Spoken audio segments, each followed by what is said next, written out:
to review some things in InDesign. I'm recording it this time so I can put it up on YouTube. And I'll post it to D2L so you guys know. And if there's any questions that you guys have, just ask me and I can show you guys as I'm going through it. But first I'm just going to review things that I showed on Tuesday. So I've got my document set up. I've put a grid in here, and with the grids, anything that you want to have consistent throughout all of your pages, go to the master page. So when you pull up the pages window, you'll see the A master. You can make as many master pages as you want, but since you guys are working with the same margins and the same grid for all of yours, you just need the one. And so to make changes, you double click on the master, and you, like for this one, I just drew, went to the rulers and brought over a line and put it where I needed it to be. And when I do that, it puts those same guides on all of my pages that are connected to the A master page. But this type box is one that I just copied and pasted the text, and you can see, I'm going to turn off the guides. It's got hyphenation.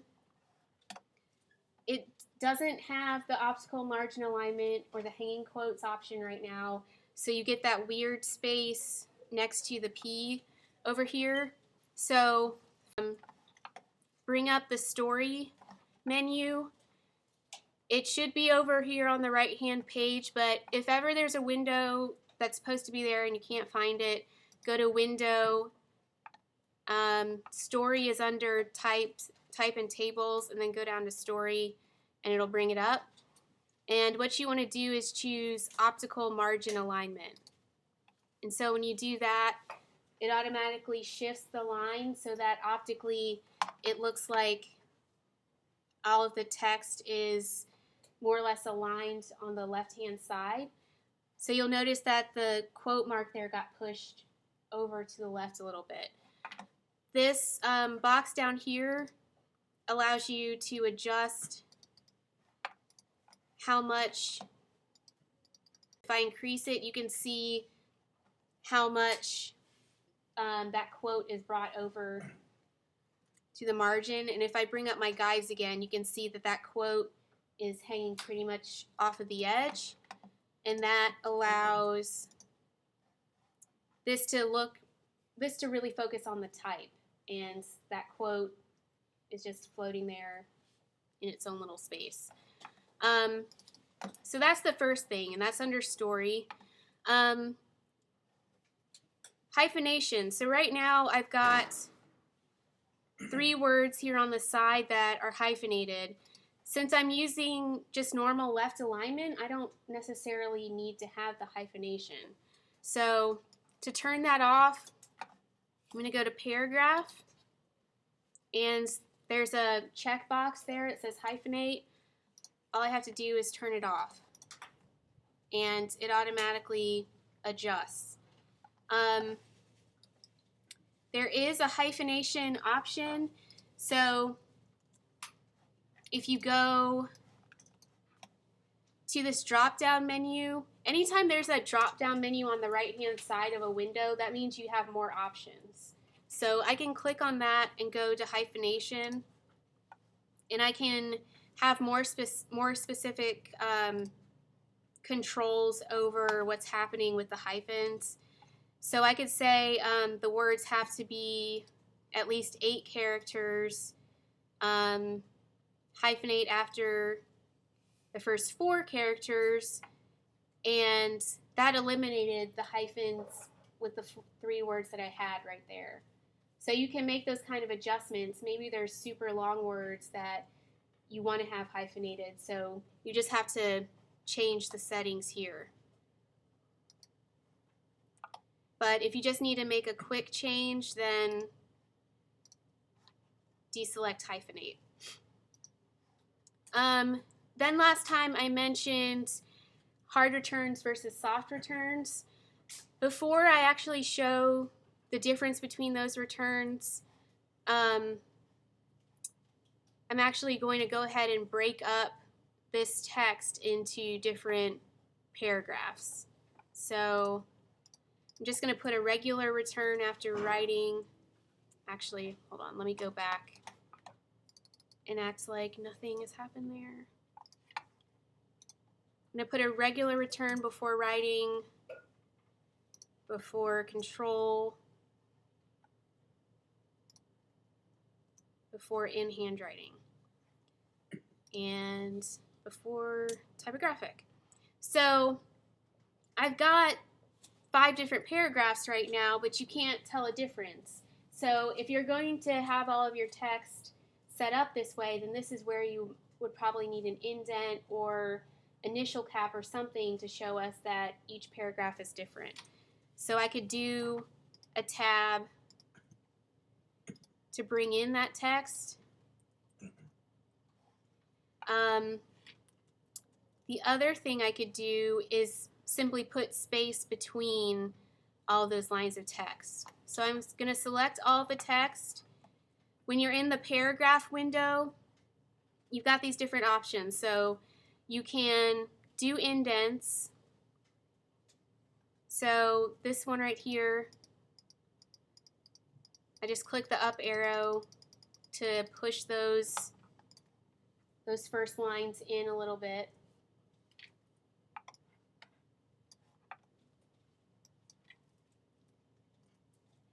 Or I can play with the spacing between each paragraph. So I've got space before and space after. I'm just going to put space after. So I just push the up arrow and it adds space between all the paragraphs. When you're doing this, you need to be looking at the text and seeing if the amount of space between the paragraphs is enough or too much. So right now I think it's probably not enough, so I'm going to add some more.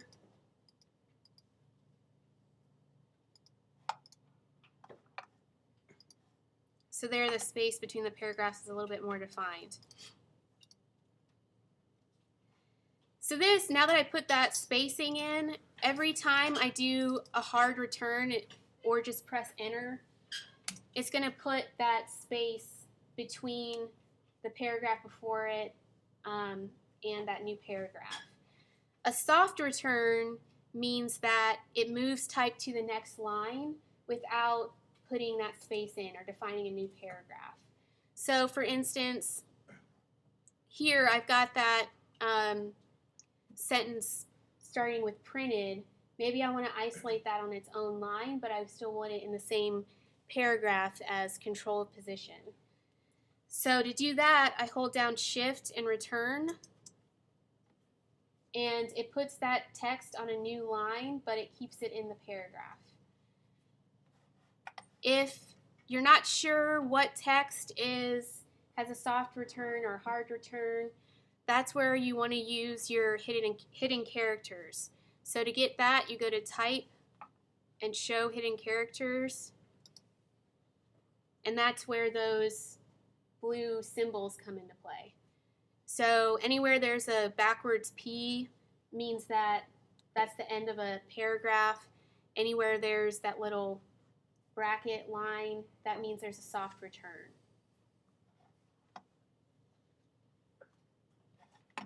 So are there any questions about that?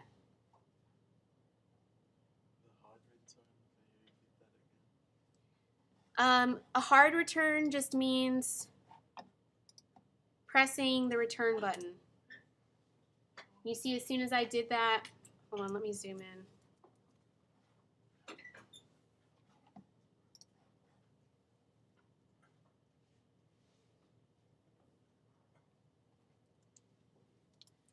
As soon as I press the regular, just plain return button, it puts this symbol at the end of that previous paragraph, so I know that's the end of a paragraph and there's a hard return there.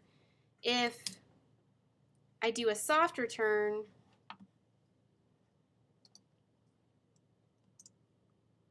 it puts this little bracketed line at the end of that line of text, and there's no space in between.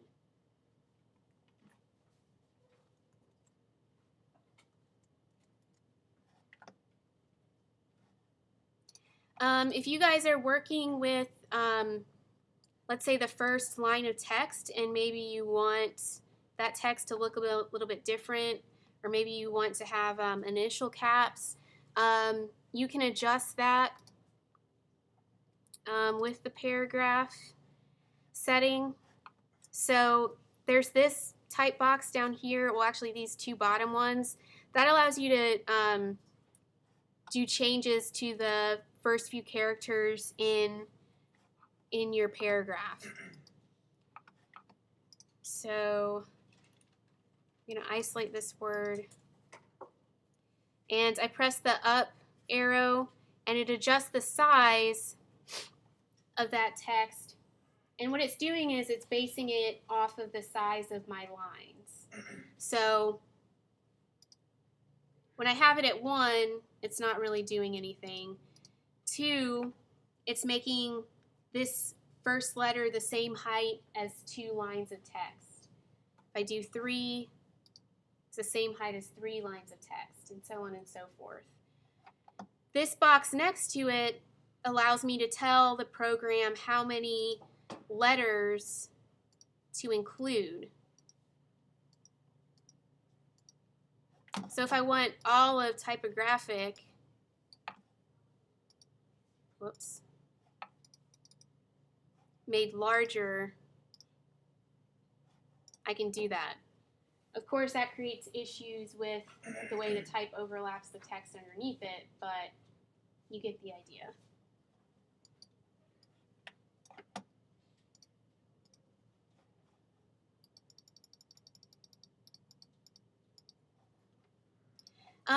Let's say you've got different text boxes. So I'm going to take this text and put it in its own text box.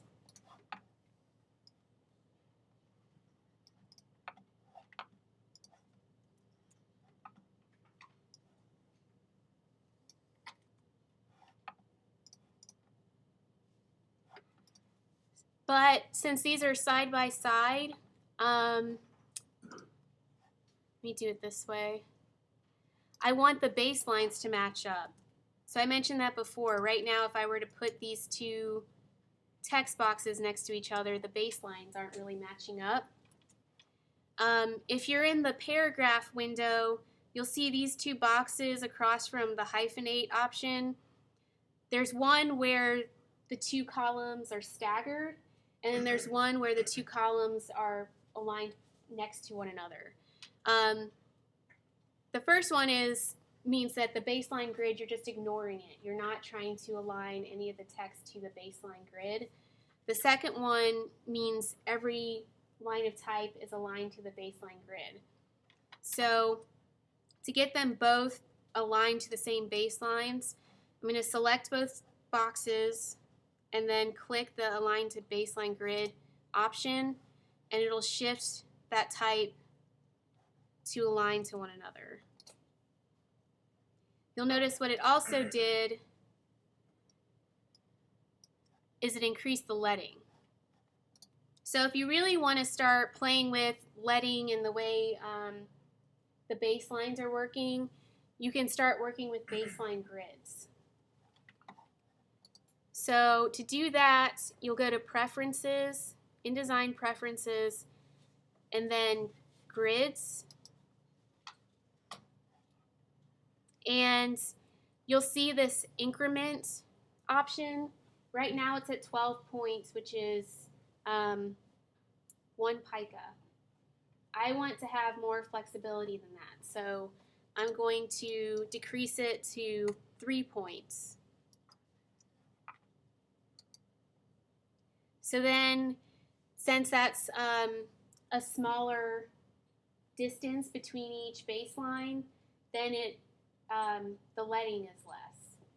If I want to see what the baseline grid looks like, go to View, Grids and Guides, and Show Baseline Grid. and it'll show you where all the baselines are. So if I zoom in, I can see where those lines are lining up. Of course, some of the lines aren't direct on the same level, and that has to do with the spacing between each paragraph. So if you want to be super nitpicky, you could go back and change the spacing after each paragraph until you get all of the lines lined up the same way. But a lot of times, especially if you're working with a lot of text, you just don't have that flexibility. But anytime you want to go back and change the baseline grid, same thing, preferences, grids, and then change the increment. And so maybe this amount of space between the baselines will work for me. So if you're going to mess with the baseline grid and have everything aligned, what you'd want to do first is mess with the leading and figure out what the smallest amount is, or how what the widest amount is, and then you can set the baseline accordingly. And then I can go and turn the baseline grid off, and I can see how all of that is lining up.